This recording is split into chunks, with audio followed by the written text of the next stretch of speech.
Ako, si Noda Muñoz, isang ordinaryong Pilipinong Kapampangan. Meron akong mga nalikang obra maestra na nagsimula noong mga panahon ng pandemya.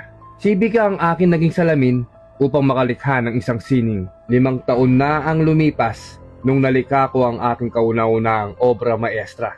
Wala ito sa linya ng mga pangarap ko. Wala akong personal na ambisyon at kondisyon para sa sining na ito. Bigla na lang siyang pumasok sa imahinasyon ko. Basta ang naaalala ko lang, hinila ako ng depresyon para gamiting materyales yung mga bagay na patapon at matawag kong isang obra maestra. Isa ako sa mga alagad ng sining sa larangan ng pagtatato. Pagtapos kong makakuha ng diploma sa eskwela sa kurso ng teknolohiya, ang pagiging tattoo artist ang aking naging pahinga. Ngunit noong mga taon na pumasok na ang pandemya, doon umatake ang salitang depresyon. Bilang isang tattoo artist, nawalan ako ng libangan at pagkakakitaan noong mga panahon na yon. Magulo at madilim, ngunit nagdasal pa rin ako ng mataimtim. Ang gusto ko lang mangyari noong mga panahon na yon ay makatakas ako sa madilim na mundo ng depresyon. Iniwasan ko makipagkompetisyon sa kahit ano pang propesyon sa mga kapwa ko Pilipino. Yung malampasan yung mga sarili kong limitasyon, gamit yung mga sarili kong kondisyon. Para sa akin, yun ang tunay na kampyon. Alam kong normal lang isipin na hindi natin kaya. Pero lagi nating tatandaan, hindi na normal kung hindi natin to susubukan. Maraming Pilipino ang dumadanas ng depresyon. Ito lang ang mapapayo ko. Sa depresyon, 2 lang ang pwede nating pagpilian. Para sa akin, yun ang gumawa ng sining o magkulong ka lang dyan sa kadiliman. Mas pinili kong balikan yung kabataan ko gamit ang mga obra maestra na nililikha ko. Binuway ko yung mga alaala na matagal nang nakatatak sa utak ko. Eto yung batang lumaki sa Riles nang walang pinoproblema. Ako yung batang iniisip lang kung ano yung una kong lalaruin pagkagising ko sa umaga.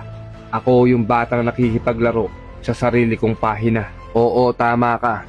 Ako yung batang nabuhay dun sa nakaraan na gumamit ng sining upang mabuhay muli yung bata na yon sa kasalukuyan. Siguro naman hindi na kayo nagtataka kung bakit pare-pareho lang ng itsura yung mga nilalabas kong obra maestra. At ngayon naiintindihan nyo na hindi ko pinapakita dito yung kahirapan ng mga Pilipino. Bagkus itanim nyo sa utak nyo na pinapakita ko dito yung tibay ng puso ng mga kapwa natin Pilipino. Hindi nabuhay yung bata noon sa kasalukuyan para sa sarili niyang interes.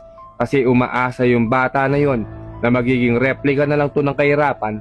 Mawawala na yung mga ganitong klaseng bahay sa Pilipinas at yung mga bagong henerasyon na batang Pilipino, makikita na lang nila to sa mga museo at masasabi nila na, eto pala yung Pilipinas noon.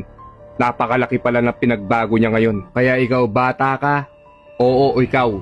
Piliin natin maging mababa upang makabuo tayo ng bagay na matatawag nating malaki. Subukan mo lang na subukan yung mga bagay na alam mo makakabuo ng pagkatao mo.